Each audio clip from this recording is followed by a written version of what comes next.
Hi hello എല്ലാവർക്കും നമസ്കാരം. ഇന്ന് ഞാൻ വന്നിരിക്കുന്നത് എല്ലാവർക്കും സിമ്പിളായിട്ട് ഉണ്ടാക്കാവുന്ന ഒരു അടിപൊളി തോരനായിട്ട് കേട്ടോ.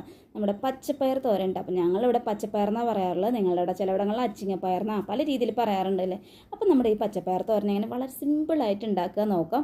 അതിനുവേണ്ടി ഞാൻ എപ്പോഴും പറയുന്ന പോലത്തെ ഒരു ചീനച്ചട്ടി അടുപ്പിലോട്ട് വെച്ചിട്ടുണ്ട്. അതിലേക്ക് ഒരു 2 ടേബിൾ സ്പൂൺ അളവിൽ വെളിച്ചെണ്ണയാണ് ഒഴിച്ചു കൊടുക്കുന്നത്.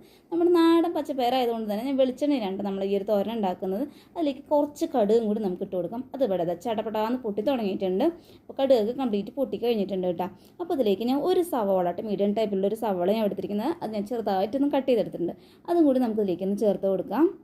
അതേപോലെ തന്നെ എരിവിന് ആവശ്യമായിട്ട് ഒരു 4-5 പച്ചമുളകും കൂടി ഞാൻ ചേർത്ത് കൊടുക്കുന്നുണ്ട്. എരിവൊക്കെ ഓരോരുത്തർക്ക് എങ്ങനെ ഇഷ്ടം പറഞ്ഞാൽ അതുപോലെ ചേർക്കാവുന്നതാണ്. ചിലർക്ക് 3 മതിയായിരിക്കും, ചിലർക്ക് 2 മതിയാവുമായിരിക്കും അല്ലേ. അപ്പോൾ ഞാൻ എന്താണ് ഞങ്ങളുടെ എരിവ് അത്യാവശ്യത്തിന് നല്ല ഇതിൽ തന്നെയാണ്. അപ്പോൾ ഒരു 4-5 പച്ചമുളക്, ഒരു 2 തണ്ട് കറിവേപ്പിലയും കൂടി ചേർത്ത് കൊടുത്തിട്ടുണ്ട് കേട്ടോ. അപ്പോൾ നമ്മുടെ സവാളയൊക്കെ ഒന്ന് മൂത്ത് വരുമ്പോഴേക്കും തന്നെ ഞാൻ ഒരു 1/4 ടീസ്പൂൺ അളവിൽ ഒരു മഞ്ഞൾപ്പൊടിയും കൂടി ഞാൻ ചേർത്ത് കൊടുക്കുന്നുണ്ട്. അപ്പോൾ നമ്മുടെ മഞ്ഞൾപ്പൊടിയുടെ ഒരു കുത്തുമണം ഉണ്ടാവും, ഒരു പച്ചമണം, അത് പോകാൻ വേണ്ടിയിട്ട് ഒരു ഇത്തിരി നേരം കൂടി നമുക്കൊന്ന് വഴറ്റിയെടുക്കാം. ഇത്രേ വേണ്ടുള്ളൂ കേട്ടോ. നമ്മുടെ സവാള എന്നെല്ലാം നന്നായി വാടി വന്നിട്ടുണ്ട്. ഇനി ഇതിലേക്ക് നമ്മുടെ പച്ചപ്പയർ നമുക്കിനി കൊട്ടിക്കൊടുക്കാം. നമ്മുടെ ബാച്ചിലേഴ്സിന്, കുട്ടികൾക്ക് എല്ലാവർക്കും ചെയ്യാവുന്ന ഒരു അടിപൊളി തോരനാണ് കേട്ടത്. അപ്പോൾ നമ്മുടെ പയർ കൊട്ടിയിട്ടുണ്ട്. ഇതിലേക്ക് ഞാനൊരു 1/4 ഗ്ലാസ് അളവിൽ വെള്ളവും കൂടി ഒഴിച്ചു കൊടുക്കുന്നുണ്ട്. നമ്മുടെ പയർ വേവാൻ ആവശ്യത്തിന് അത്രയും മതിയിട്ട വെള്ളം അതും കൂടി ഞാൻ ഒഴിച്ചു കൊടുക്കുന്നുണ്ട്. അതേപോലെ തന്നെ നമ്മുടെ പയറിൽ ആവശ്യത്തിനുള്ള എങ്ങനെയാണ് ഉപ്പ് എന്ന് പറഞ്ഞാൽ ചേർക്കാം. അപ്പോൾ ഞാനൊരു 1.5 ടീസ്പൂൺ അളവിൽ ഉപ്പ് ചേർത്ത് കൊടുക്കുന്നുണ്ട് കേട്ടോ. രാവിലേക്ക് കഞ്ഞിയുടെ കൂടെയാണെങ്കിലും അതേപോലെ തന്നെ ഉച്ചയ്ക്ക് ചോറിനോടൊപ്പം വൈകുന്നേരം എന്തിനോടൊപ്പം കഴിക്കാൻ പറ്റും. നമ്മുടെ പച്ചപ്പയർ തോരൻ എന്ന് പറഞ്ഞാൽ നമ്മൾ എന്തിനോടൊപ്പം കഴിക്കും. ഇപ്പോൾ ഞങ്ങളിവിടെ കട്ടൻ ചായയോടൊപ്പം കൂടെ വേണമെങ്കിൽ ഞങ്ങൾ പയറുപ്പേര് കഴിക്കുന്ന ആളുകളാട്ടോ. അപ്പോൾ ഞങ്ങൾക്ക് അത്ര ഇഷ്ടമാണ് കേട്ടോ.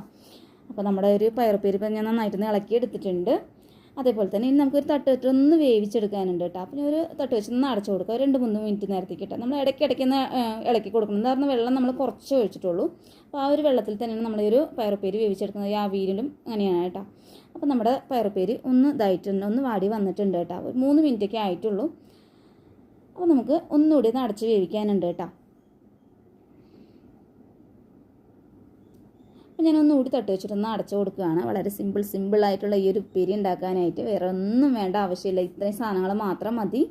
അപ്പോൾ ഞാൻ ഒന്നുകൂടി തട്ടിട്ടൊന്ന് അടച്ചു വെച്ചതായിരുന്നു കേട്ടോ. മാക്സിമം ഇപ്പോൾ ഒരു 5-6 മിനിറ്റ് ആയിട്ടുണ്ട്. നമ്മുടെ വെള്ളമൊക്കെ കംപ്ലീറ്റ് വലിഞ്ഞ് പോയിട്ടുണ്ട്.